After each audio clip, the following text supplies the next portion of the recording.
A Vale despenca 3%, ajuda a derrubar o Ibovespa, um pouco pelo cenário externo, um pouco pelo cenário interno, mas principalmente pelo seu relatório de produção e vendas que ela divulgou hoje. E aí a gente começa a entender, será que faz sentido olhar para a Vale nesse momento? Vamos ver os dividendos, quando ela deve anunciar e quanto deve ser o dividendo do ano da empresa, inclusive o preço teto. Bem-vindo ao canal Top Ações, deixa o like no vídeo, é muito importante seu like e também sua inscrição no canal, tá? Então, começando aqui com a Vale, né? Primeiro do básico, o preço justo aqui pelo valor intrínseco de Graham, que vai levar a foto do atual da Vale, né? O PL atual e o PVP atual, nos mostram R$ 140 de preço justo, uma margem de 84%. Ou seja, se a Vale simplesmente conseguir manter uma estabilidade nesses níveis de lucro, ela está descontada, né? Porque o valor intrínseco de Graham não leva em consideração nem crescimento e nem queda aí dos resultados. Então o PL dela está em 3,59, que é um PL muito bom, e o PVP está abaixo de 2, que eu acho que para uma mineradora é interessante. Ela teve uns PLs bem mais baixos no passado, mas tinha todo aquele enrosco, né?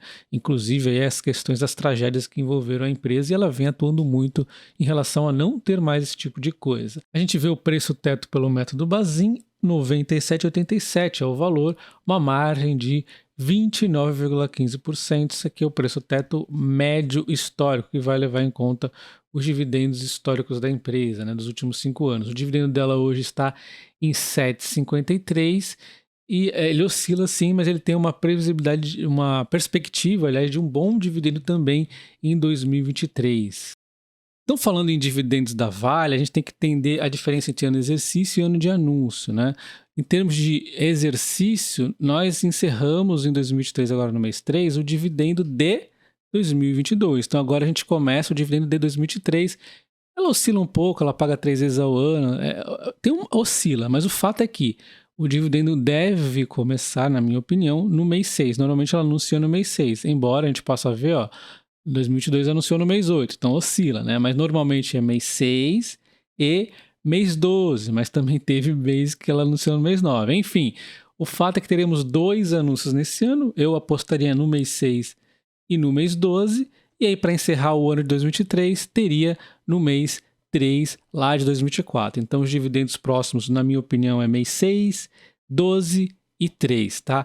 E qual será o dividendo que o mercado está prevendo para a Vale? Eles estão prevendo, essa matéria aqui, a ação começou a cair depois disso, o dividendo estava previsto em 7% para 2023. Vamos atualizar então esses números na cotação que eu fiz aqui, uma correlação, tá? Então a Vale hoje está cotada em aproximadamente R$ 76, o que levaria ela a ter um dividendo previsto pelo consenso do mercado em 7,8, tá? Esse é o que o consenso do mercado está prevendo aí em dividendo, conforme nós vimos ali na matéria da XP. O preço teto então seria de 98,80, que daria uma margem de 30% no preço teto do ano exercício de 2023. Lembrando que o preço teto histórico dela está bem em linha, dos últimos 5 anos, 29,15 de margem. Então, em termos de preço teto, seja do histórico ou seja para 2023, está bem aqui, tranquilinho, né?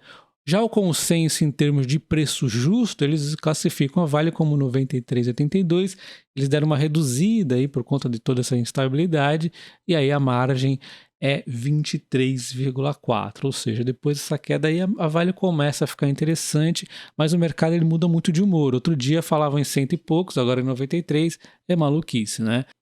E aí, em termos de lucro-cotação, uma métrica muito de curto prazo, né, que a cotação acaba seguindo o lucro e ela vem acontecendo, muitas vezes antecipando uma queda no lucro, antecipando uma melhora no lucro que vai acontecendo. E agora, será que está antecipando uma queda?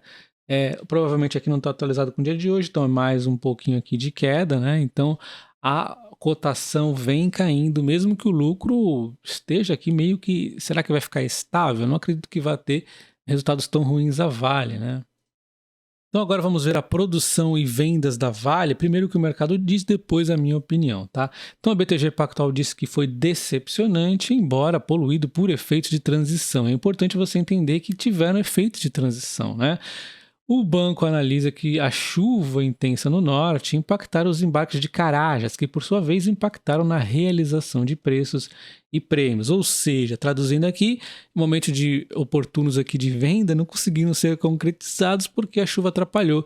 E digo de passagem também que atrapalhou não só as vendas, como também a produção. A chuva no primeiro trimestre da Vale novamente atrapalha bastante, assim como fora lá no ano passado. Então, a Vale ainda assim manteve sua orientação de produção do minério de ferro em 2023 de 320 a 310 aqui, então o guidance dela foi mantido. A BTG calcula que o mercado levará um tempo para precificar possíveis melhorias operacionais à frente. É isso que eu estou falando. A empresa está lidando muito aqui na eficiência. O mercado ele meio que ignora essas coisas. Ele quer saber ali de volume, volume. É hoje, né? O mercado não tem paciência para entender esses pontos, o que pode ser um fator positivo aí para o buy and hold, tá? Então, eles seguem aqui também construtivo em relação à recuperação chinesa que está em andamento. Eles esperam que o cenário macro continue altamente favorável para o caso do investimento da Vale.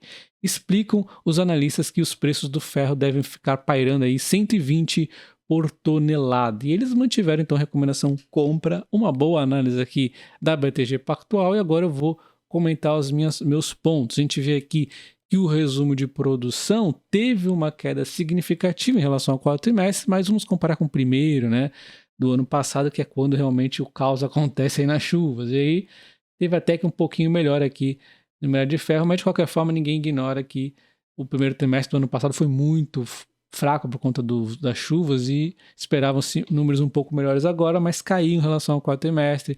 Pelotas até que foi mais aqui positivo, mas o minério de ferro foi bem ruinzinho. Cobre foi bom. E lembre-se que a empresa, quem gosta de investir na empresa, ela está focada muito em quê? Transição energética. Então, cobre e níquel tem que ficar de olho. O níquel acabou dando uma quedinha aqui, a gente já vai entender o que aconteceu, mas o cobre foi super bom. Então, duas das teses delas está indo bom. Qual outra tese dela que ela fala? Ela quer aumentar volume? Quer, mas esse não é o principal foco dela. O foco dela é eficiência em minério de qualidade. Ela vem atuando nisso. O outro ponto é a segurança, que a gente sempre vê aqui eu falando, né? Que a empresa vem atuando muito. Hoje eu não vou falar muito dessa questão da segurança, tá?